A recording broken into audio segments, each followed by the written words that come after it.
নমস্কার, সময় কলকাতায় সবাইকে স্বাগত। এই মুহূর্তে খেলা হবে নিয়ে সঙ্গে রয়েছে আমি পায়েল। চোখ রাখবো খেলার খবরে। ভারতের বিশ্বজয়ের পর সপ্তাহ খানেক হয়নি, এরই মধ্যে মহিলাদের বিশ্বকাপ নিয়ে আইসিসি নিয়ে ফেলল বড় এক সিদ্ধান্ত। 2029 সালের বিশ্বকাপ থেকেই হতে চলেছে বড় বদল। বলাই বাহুল্য, এই বছর মহিলাদের বিশ্বকাপ নিয়ে দর্শকদের উন্মাদনা নতুন নজির করেছে।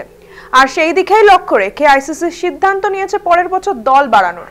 এবছর অংশগ্রহণ করেছিল 8টি দল, কিন্তু পরের বার সেখানে 10টি দল প্রতিদ্বন্দ্বিতা করবে। আইসিসির এই সিদ্ধান্ত মহিলা ক্রিকেটকে আরো বহু দিক থেকে প্রভাবিত করবে। বিশ্ব ক্রিকেট নিয়ামক সংস্থা চাইছে নতুন দেশগুলি বড় মঞ্চ দিতে, যাতে দেশগুলির মধ্যে প্রতিযোগিতা বাড়ে এবং আরো বেশি সংখ্যক দেশ মহিলা ক্রিকেটের ক্ষেত্রে এগিয়ে আসে। এর ফলে আরো নতুন প্রতিভা উঠে আসবে বলে বিশ্বাস আইসিসির। আইসিসির তরফে আরো জানানো হয়, এইবারের বিশ্বকাপে প্রায় 3 লক্ষ সমর্থক মাঠে বসে খেলা দেখেছেন।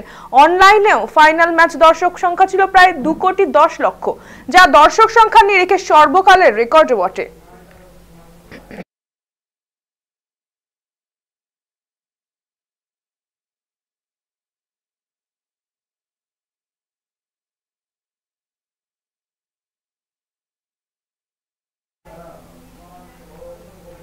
আন্তর্জাতিক ক্রিকেট থেকে বহুদিনই বিচ্ছিন্ন কিন্তু জনপ্রিয়তায় এক ফোঁটাও ভাটা পড়েনি মহেন্দ্র সিং ধোনির। তার বয়স এখন 44। আগামী আইপিএলে খেলবেন কিনা সে বিষয়ে এখনো ধোঁয়াশা। সামনেই আইপিএল এর নিলাম রয়েছে, তার আগে ধোনিকে নিয়ে মুখ খুললেন চেন্নাই সুপার কিংসের সিইও কাশী বিশ্বনাথন। আইপিএল এর প্রথম মরশুম থেকে চেন্নাইয়ের হয়ে খেলছেন ধোনি। মাঝে শুধু 2 মরশুম ছিলেন রাইজিং পুনে সুপার জায়ান্টসে।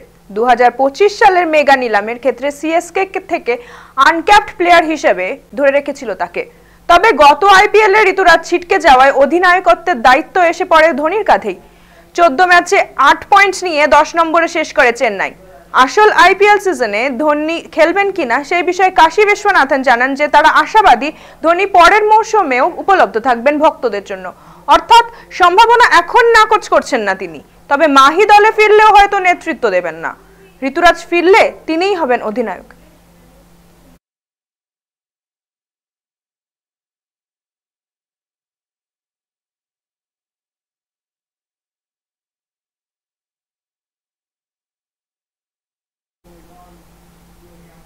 বিবাহ বিচ্ছেদের মামলা চলছে ভারতীয় ক্রিকেটার মোহাম্মদ শামি আর তার প্রাক্তন স্ত্রী হাসিন জাহানের মধ্যে। মামলা চললেও স্ত্রী ও একমাত্র কন্যা সন্তানের জন্য প্রতি মাসে মোটা টাকা খরচ দেন মোহাম্মদ শামি। তবে সেটিও নাকি কম পড়ছে বলে সুপ্রিম কোর্টে আবেদন জানিয়েছিলেন স্বামীর প্রাক্তন স্ত্রী। এর জন্য স্বামীকে নির্দেশ পাঠালো শীর্ষ আদালত ও পশ্চিমবঙ্গ সরকার। প্রসঙ্গত, কলকাতা হাইকোর্টের নির্দেশে বর্তমানে হাসিন জাহানকে প্রতি মাসে মেয়ের দেখভালের জন্য 2.5 লক্ষ টাকা এবং হাসিনের নিজের জন্য 1.5 লক্ষ টাকা করে দেন ভারতীয় ক্রিকেটার। কিন্তু তাতেও নাকি মাসিক খরচ চলছে না হাসিনের। তাই বিচার পেতে এবার সুপ্রিম কোর্টের দ্বারস্থ হয়েছেন হাসিন। অন্যদিকে সুপ্রিম কোর্টের পর্যবেক্ষণ, মা ও মেয়ের সংসার চালানোর জন্য মাসিক 4 লক্ষ টাকা কি যথেষ্ট নয়? 4 সপ্তাহের মধ্যে রিপোর্ট জমা দিতে বলা হয়েছে।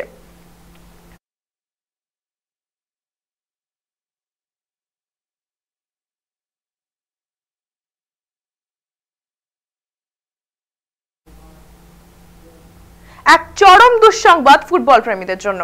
ভারতের সারা বছর মুখিয়ে থাকেন ফুটবল উৎসব আইএসএল নিয়ে, আর আজ আইএসএল এর ভবিষ্যৎ কিনা অনিশ্চয়তার মুখে। আদৌ হবে কিনা, হলেও কবে হবে, এই প্রশ্নের উত্তর পাওয়া গেল না শুক্রবারও। 5ই নভেম্বর জায়গায় বিড পেপার জমা দেওয়ার জন্য 2 দিন পিছিয়ে 7ই নভেম্বর ডেডলাইন বেঁধে দিয়েছিল ফেডারেশন টেন্ডার কমিটি। ঘটনাচক্রে শুক্রবারও আইএসএল এ বিড করলো না এফএসডিএল, বিড করলো না অন্য কোনো সংস্থাও। ফলে আইএসএল নিয়ে আধার এখনো কাটলো না। প্রতি বছর যে দলটা নিয়ে আইএসএল পরিচালনা করা হয় সেই দলের প্রত্যেক সদস্য ভেন্ডার প্রত্যেকে আইএসএল শুরুর জন্য স্ট্যান্ড বাই করে রাখা হয়েছে। এখন নভেম্বরের শেষের দিকেও যদি কারোর হাতে কোনোভাবে আইএসএল চালানোর দায়িত্ব আসে, তাহলেও জানুয়ারির শেষে কিংবা ফেব্রুয়ারির প্রথম দিকের আগে লিগ শুরু করা সম্ভব হবে না। তাই ভারতীয় ফুটবল সুপার কাপের পর কোন দিকে বইবে সেই প্রশ্নের কোনো উত্তর আপাতত নেই।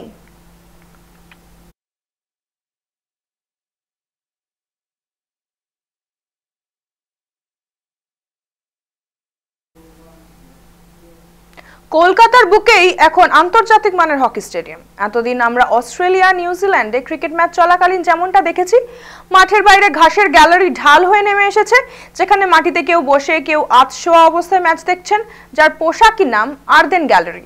ভারতের বুকে খোদ কলকাতায় এবার দেখা যাবে সেই আর্দেন গ্যালারি।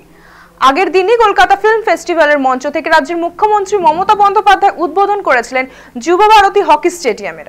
রাজ্যের ক্রীড়ামন্ত্রী অরূপ বিশ্বাস নিজেই ঘুরিয়ে দেখালেন সেই স্টেডিয়াম। নীল টার্ফের মাঠের চারপাশে আর্ট গ্যালারি, কংক্রিটের গ্যালারিও রয়েছে।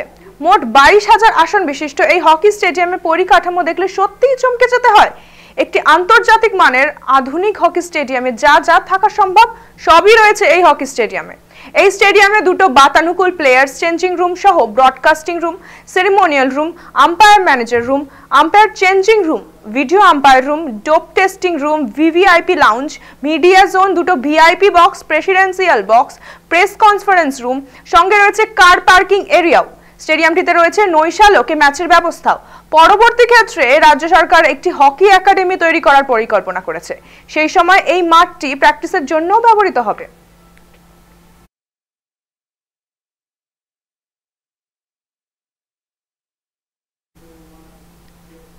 এখনকার মতো খেলা হবে এই পর্যন্তই। খেলার দুনিয়ার অন্য সমস্ত বিস্তারিত খবর পেতে চোখ রাখুন সময় কলকাতার পর্দায়। সময় বলবে সময়ের কথা।